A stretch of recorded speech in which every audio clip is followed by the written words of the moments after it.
It's a fun pair of movies that gave us earworm songs and made Disney a ton of money. But if you think about it, the Frozen films are kinda messed up.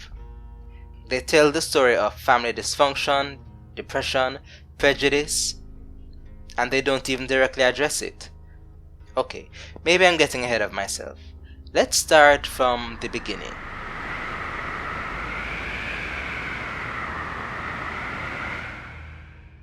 The firstborn daughter of King Agnar and Queen Iduna of Arendelle is named Elsa. She was born with ice magic, and her younger sister Anna loves to play around with her and the ice and snow sculptures she makes.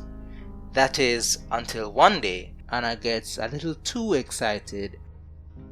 Elsa accidentally strikes her in the head with her ice powers while trying to get her to stop. As soon as her father finds out, he blames Elsa. What have you done? This is getting out of hand. He doesn't ask what happened. He doesn't try to comfort the obviously distraught young girl. No. He just assumes it's her fault. You see, it seems Agnar has inherited his late father's distrust of people who use magic. Agnar's father hated and feared people who have an affinity to magic so much that he built a dam to weaken the land of his northern neighbors, the North Aldra. The North Aldra follow magic, which means we can never trust them. So her magic-fearing father and her mother take her to seek the help of the rock trolls. You would think that as magical creatures they do a better job. Nope. Grandpappy, the leader of the trolls, decides it's best to remove all memory of magic from Anna as he heals her. Why? Seriously, why? Why does he think it would be a good idea to tell a young Elsa that her powers, a part of her identity for as long as she can remember, are best kept secret from her beloved younger sister? And then, Grandpapa gives advice that sounds wise on the surface. Fear will be your enemy. And it is wise, but not in the way it's understood by Elsa or even her parents. Agnar and Iduna raise Elsa and Anna apart from each other and from the world. Isolation causes the exact thing Grandpappy's vision tries to get Elsa to avoid. She fears herself, holding back who she is.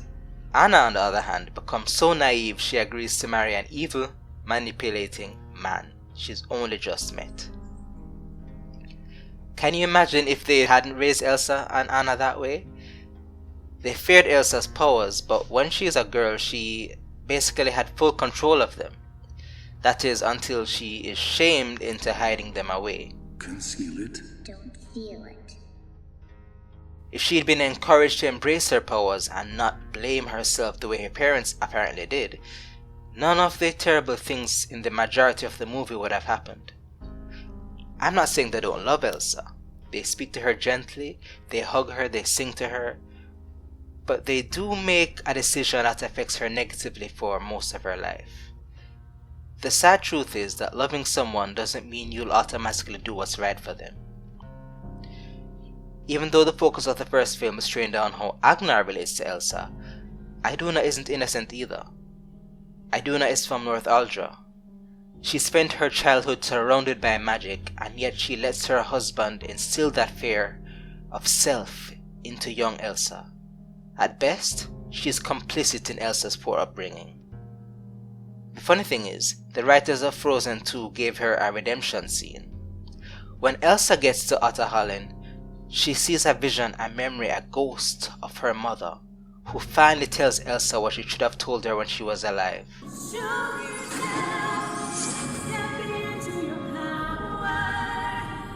She tells her to be herself, to embrace herself. The most fucked up thing about Frozen is not that her parents and Grandpappy made a huge life-changing mistake. It's that it's not properly dealt with. Elsa never confronts what they did, never comes to realize that they are responsible for her difficult childhood, even if they didn't mean to hurt her. What's interesting though is that Frozen takes the popular idea of a frozen heart and flips it on its head. Instead of Elsa being uncaring and callous, she's frozen by fear of herself and who she is. Her sister Anna, with her heart magically frozen by Elsa's eruption of fear, is the one who teaches her to thaw that frozen heart. Not just love of others, but love of oneself. A love that banishes shame. And so I end on that note. Love yourself, my friend. Treat yourself well. You're amazing.